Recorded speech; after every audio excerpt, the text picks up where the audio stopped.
Good morning, good morning. I'm going to share something with you. I'm going to share a lot with you this morning, but I'm going to read this off of my phone. It was texted to me.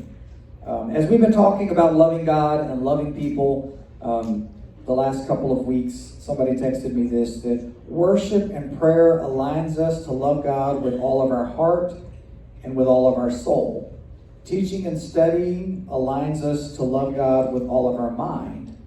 Serving and putting into practice aligns us with loving God with all our strength. And I was like, I like that. That's pretty good stuff right there. And I can't even take credit for it. So yes, we have been talking about loving God. And does anybody know what this week represents? This is our last week in the book of Mark. We've been in Mark for a long time. Starting, one of my first sermons in January, when Pastor and I were flopping back and forth week to week, I was started out in Mark. And so we're going to wrap up today in Mark. I'm kind of sad. I didn't even know there were other books in the Bible. I've been in Mark so long.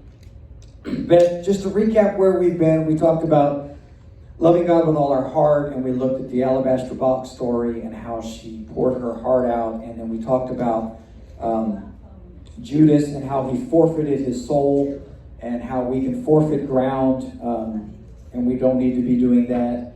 And so then we talked last week about, does anybody remember? Good. That means make better notes. Our mind, and as we think, and things of that nature. And so today we're going to talk about strength, and I'm going to look at it, because remember last week was the cool coin? I should have gave y'all money last week. You remember? Yeah, the coin, see? So this week we're going to talk one more, and all of these weeks that we've talked about how we can love God have all had a reference with a money issue. Not talking about loving necessarily God with our money, but we've used money as a reference to kind of measure things. And so we're going to do one more today. We're going to turn in Mark chapter 12, verse 41. And I'll give you a second to get there.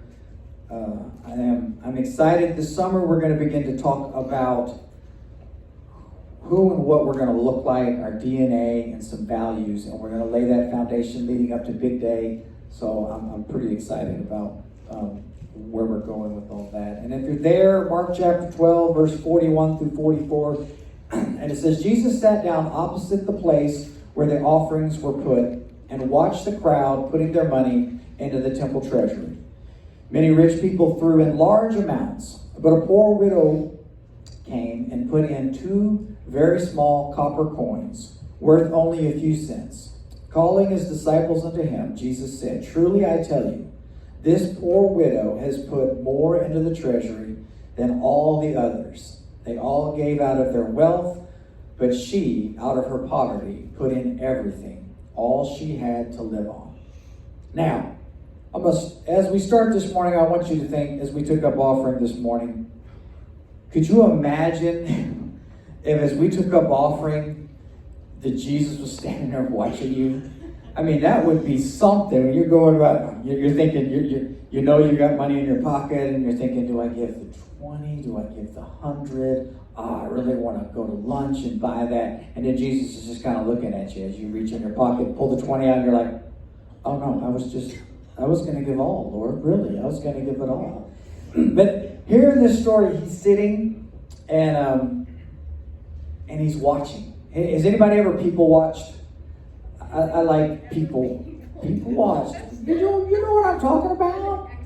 Yes, you go to the mall or somewhere you're at and you're sitting for a few minutes, maybe you're even eating, and you just watch. And it's entertaining because we're in a world of weird. It's just all there is to it, you know. I mean, we could just talk all day about people and from what they wear and how they act and what they do, and you're just, yeah. So Jesus was kind of people watching here. And so he's watching these people give, and as we've discussed throughout Mark, you know, Jesus has always done 2 things in the stories, and one is always examined hearts. In every situation we've talked about, he's looked at the heart. And so we have once again two sets of people. We have the rich guys giving, and we have this poor widow woman giving, and Jesus perceives the hearts in that. And so what I want us to think about when we talk about loving the Lord with all our strength, the first thing I want you to realize is we are all stronger than we think. Now, as us men in the room, we always think we're stronger than we are.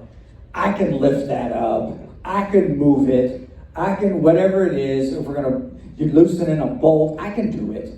You know, and has anybody kids ever done that? I can do it, Daddy. I can do it.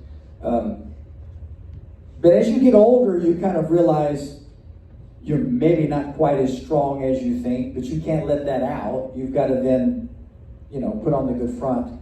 But I want you to know this morning that we are stronger than we realize. We have more in us, and I'm not just talking about physically, I'm talking about spiritually, that we are so much stronger than we could ever imagine. And the devil has got us so wrapped up into what we aren't and what we think we can't do that we don't realize what we can do. You know, does anybody ever come home from work? No, we're all still at work and been tired at the end of the day. I mean, we're just tired. I will tell y'all, I guess it was last week, I came home and, you know, I don't know if you guys have realized it, but it's like rained forever. I don't even remember when it didn't rain. It's always raining. I feel like in that scene in Forrest Gump when he's talking about the rain, it just started and it rained from the bottom and the side, and it's just raining. And one of the guys at work the other day asked me, it's pouring down rain and left and right. I'm trying to load my truck, and he asked me, well, you got a rain jacket? And I'm thinking, well, what good does it do? It's been raining for months. I mean, no, I don't have a rain jacket. By the time you get, anyway. But it's been raining, and my grass looks like a hay meadow, you know, and the hay meadows look like jungles. I mean, it's just, and so I was like, I've got to do something. In our house, we have a concrete drive, and so there wasn't much of a driveway left. We really only had like a little walkway because the grass had grown so far together, and, you know, you just kind of would trickle out to the mailbox. And I was like, I've got to edge our driveway. So I go out and get the weed eater and put the edger connection on and prime the weed eater and pull.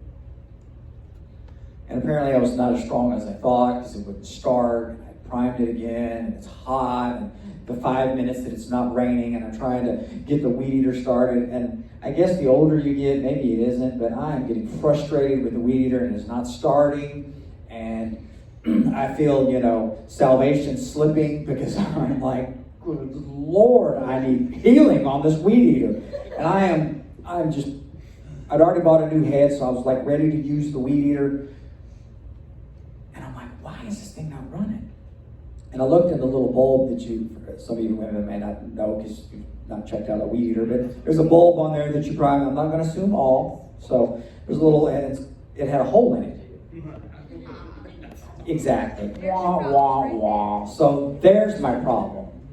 And Joy just kind of looks at me, and I just go in there and set it back in the garage from about this height. And I said, okay, I'm going to go to Lowe's and buy a new bulb, or, you know, little primer bulb. She's like, okay. Well, I come home with a new weed eater. Because in the world we live in nowadays, they don't like to sell replacement parts, and they didn't have what I needed, and I'm just looking at it, and I, you know, and as a guy, I kind of wanted a new weed eater, you know, and you need an excuse, and so, and I did. I came home, finally got everything weed-eated, got it all done, and I was just tired at the end of the day. It was just a big process, and I got home after all this, and I didn't even want to weed eat. And so, sometimes we get to this place where we feel we have no strength left, that we are just out of gas. Maybe you just have a hole in your pump, but it's amazing how when it's necessary, we can dig down and find a little bit more strength. A little bit more strength when we need to. And so I want us to realize in this battle, in this fight, And even with worship this morning, we were talking about with a wall, like in Jericho, you know they had to have been getting tired when it came to marching, that we have more in us than we think. The first thing I want us to think about when it comes to loving God with all our strength is for us to realize that God is watching. In verse 41 there, it says what? It says, Jesus sat down opposite the place where the offerings were put, and he watched the crowd. I want you to realize this morning, and it's something we all know, but sometimes, somehow, we forget. And realize, God is watching. Every waking minute, he is watching. And I don't know why we have a tendency to think that God either does or he only watches when we want him to be watching. But he's always watching. He sees everything. And I think even if we would get that mindset when we do something wrong and we start to maybe fall off the wagon or some sin starts to creep in, and realize that God is watching. You know, if most of the time your children, if they're doing something bad, you're not in the room, right? Very rarely are your kids bold enough to do something bad with you in the room. Usually it's when they're in the room by themselves and all of a sudden it goes from and the silence of trouble sets in and you're like, something's up, there's no noise. But would your child do what they're doing, coloring on the wall, Play-Dohing the carpet, whatever it may be, would they do that with you in the room? Look at y'all all. Yes, they sure would. Typically, we're not going to do that. You know, we do those things in secret. But it's important for us to understand that God is always watching. Psalms verse 145, I want to read for you. Verses 1 and 2, it says, I will exalt you, my God and King. I will praise your name forever and ever. Every day I will praise you and extol your name forever and ever. So I want to ask you, as we saw that Jesus was watching, if Jesus is watching you every day, would he be proud? Would he be proud of our actions? Would he be proud of what we're doing? Or would he be a little like, man, seriously? Play-Doh in the carpet? Come on, Ben. Yes, I didn't want to share it. But it is important for us to understand that what we're doing and where we're going and the things we do in our life, that God is always watching. So as David says here, I will exalt you every day, not just when it's good. We're not to be the type of people that worship and love God with all of our heart, all of our mind, all of our strength, all of our soul when it's convenient, when things are good, when it's on Sunday morning. But he wants this all the time. And he is with us all the time, and he is watching. And he is asking, are you going to be? He's watching, but he's asking, are you going to be the type of person that this is who you are?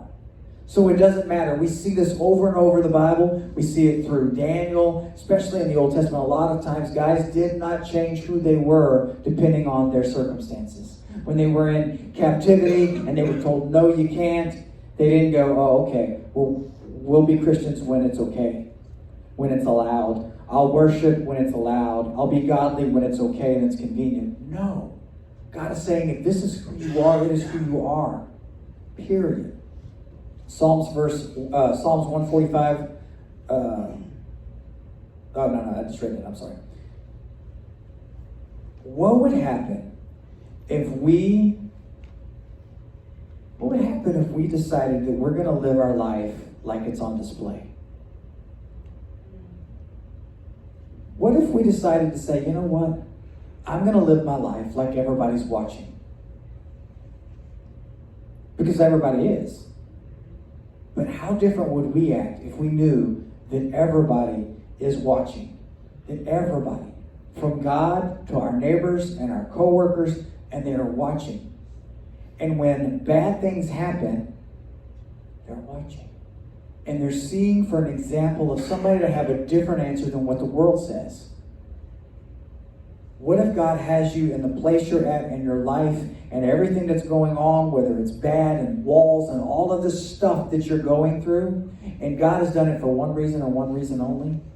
Because he wants to display you.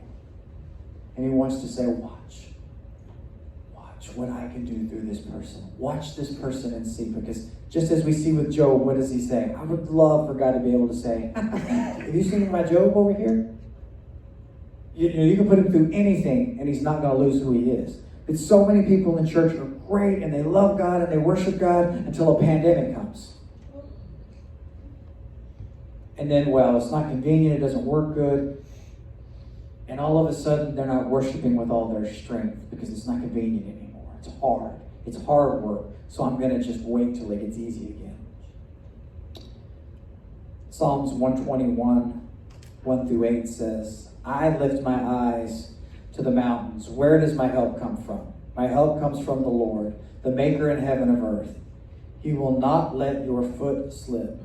He who watches over you will not slumber. Indeed, he who watches over Israel will neither slumber nor sleep. The Lord, I said the Lord watches over you.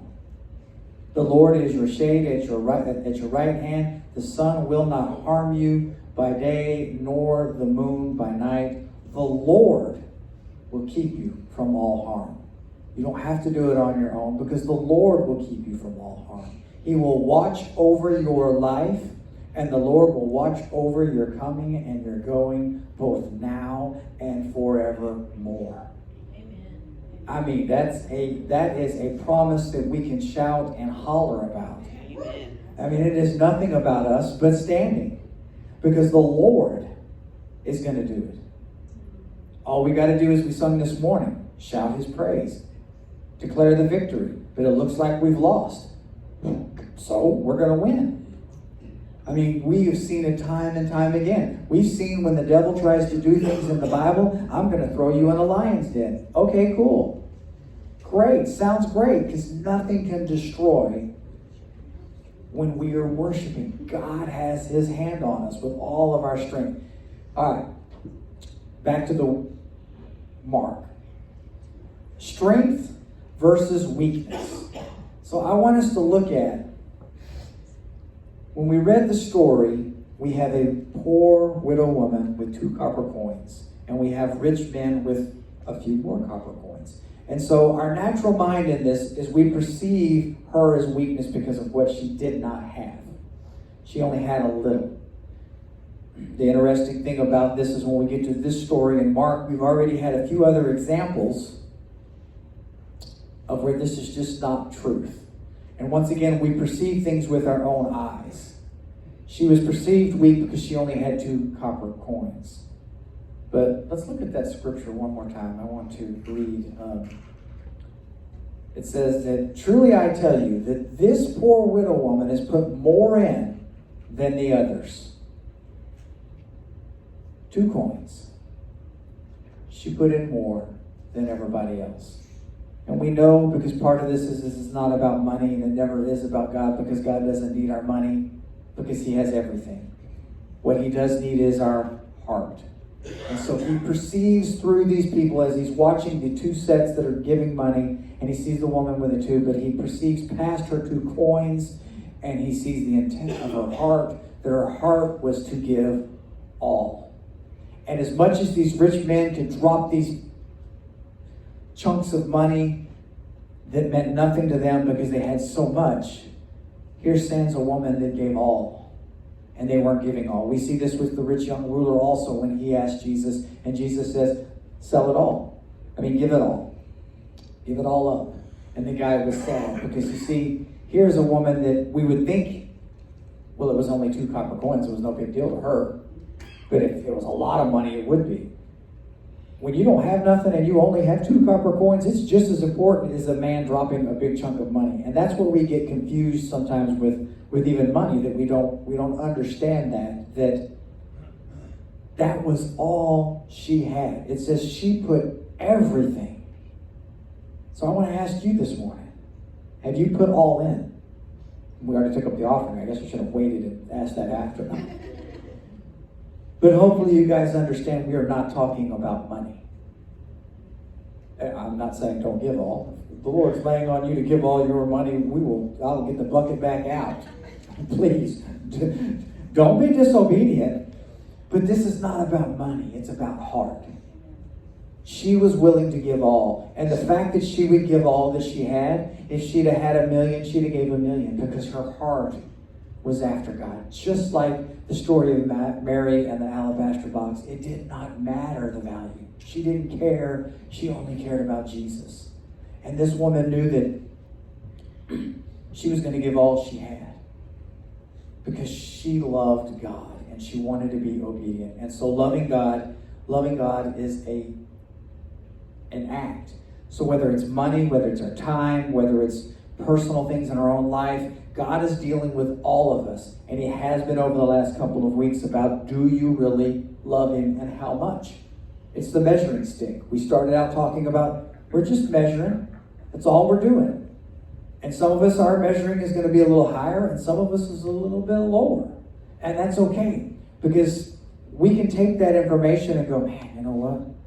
I'm about down here, and I need to be here. I've been asking this question a lot to, I asked it last night, was the staff people who were here. I like to ask, on a scale of 1 to 10, where are you at? You know, when you go to the doctor, they ask you that. On a scale of 1 to 10, where's your pain? I don't know. I'm here, aren't I? That should be enough. I'm at the doctor. But this has given us an opportunity to gauge, because we all say we love God. You're here this morning. We all say, I love God. But I want you to dig deep and see, how much do you love God? How deep is your love? Do you love God just a little? Just enough to maybe not go to hell? Or are you sold out love God? Weakness.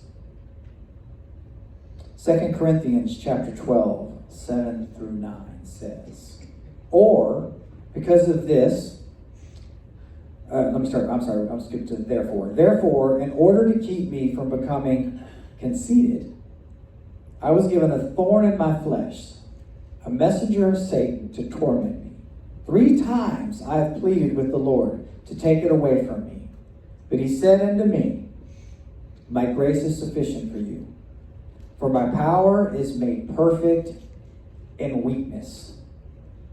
Therefore I will boast all the more gladly about my weakness, so that Christ's power may rest on me.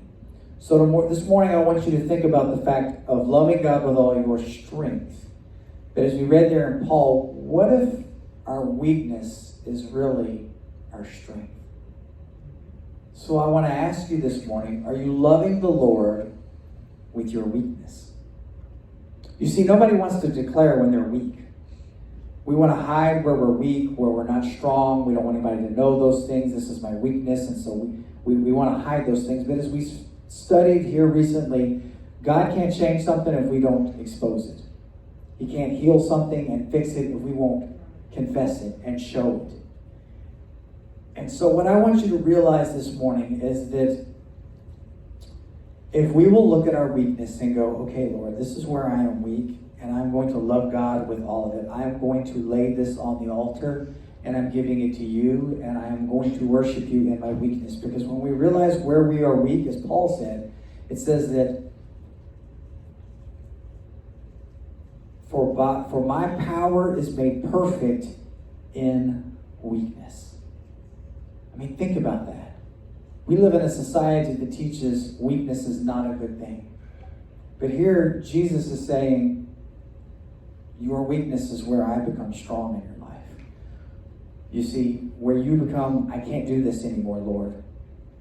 I can't do this anymore, Lord. I can't do it anymore. You know, unfortunately, we have a tendency to come to the Lord when we're out of options. We pray last. There's no more hope. I'm going to die tomorrow. And then we decide, let's go ask God.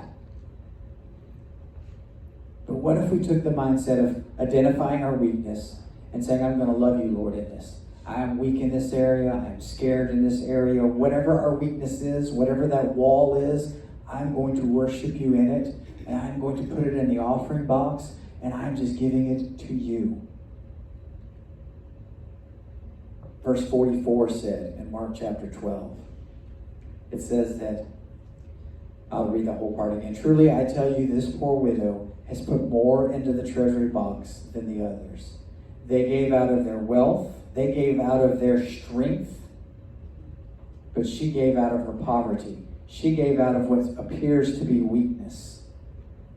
She put it all in.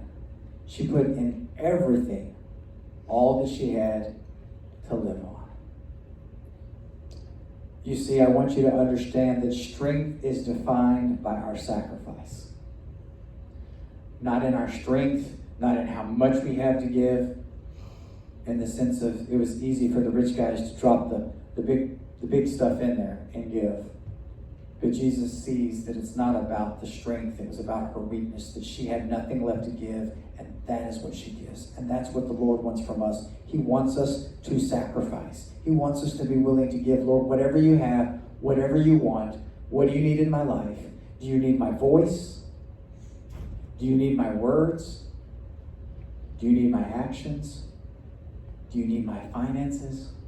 What do you need? It is all yours. And that is such a different mindset. It's something we love to say in church, but we do not like to practice in church.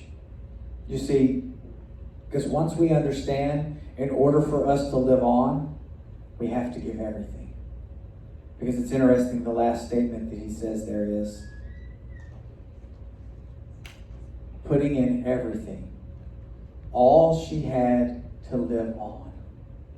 You see, we take that as thinking that that was the 2 copper coins, but for her to live on, she had to give everything. And that's a mindset we do not have in church, is giving all.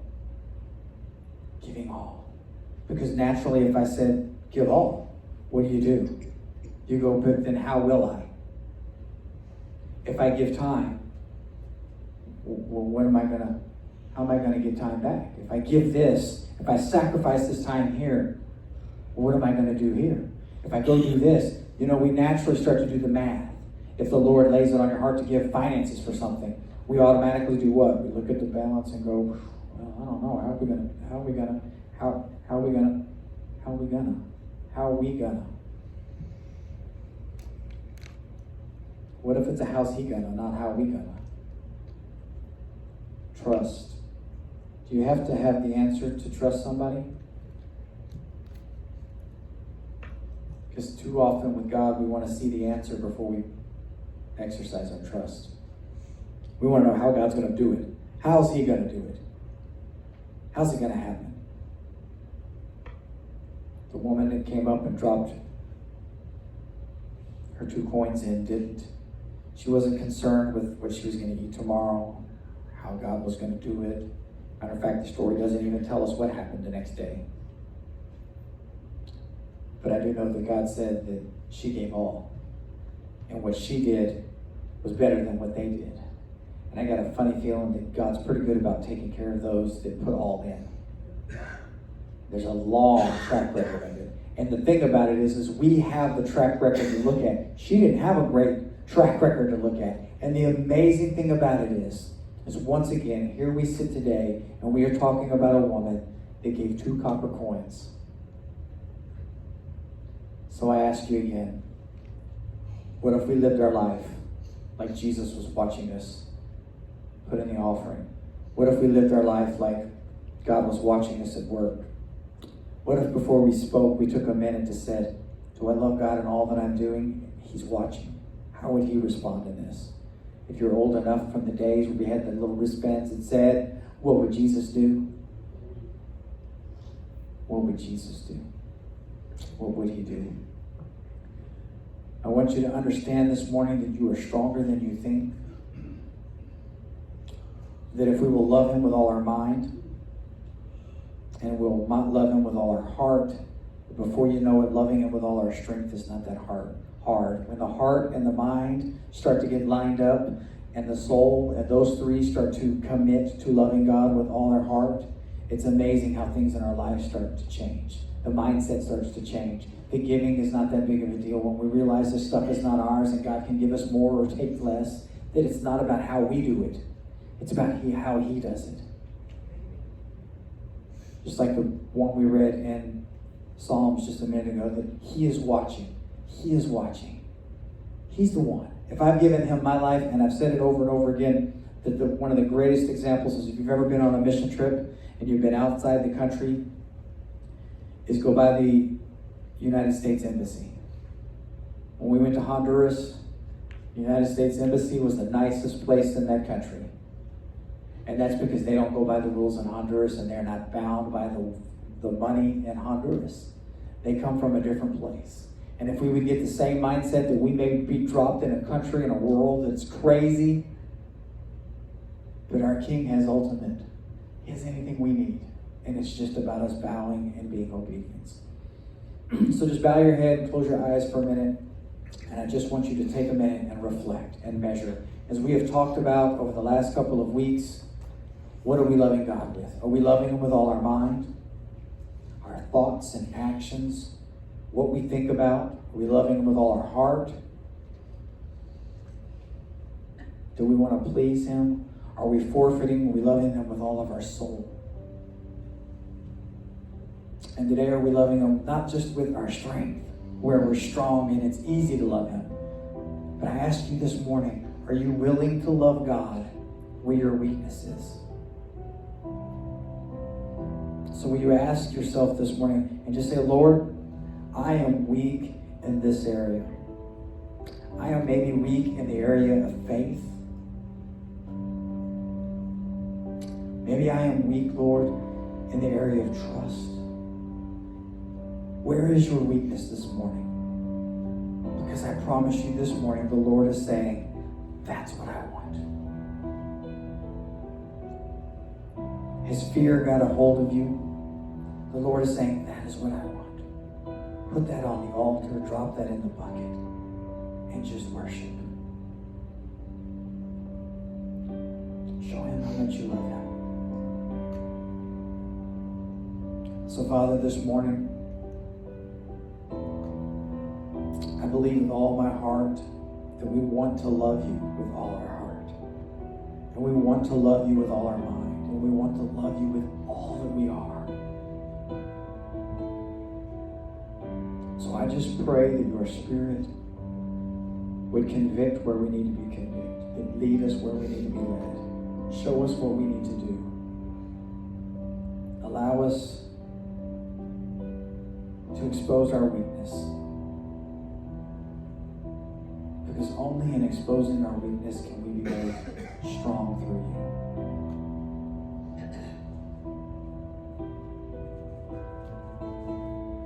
I thank you this morning, Lord, that you are so faithful and you've shown yourself strong this morning.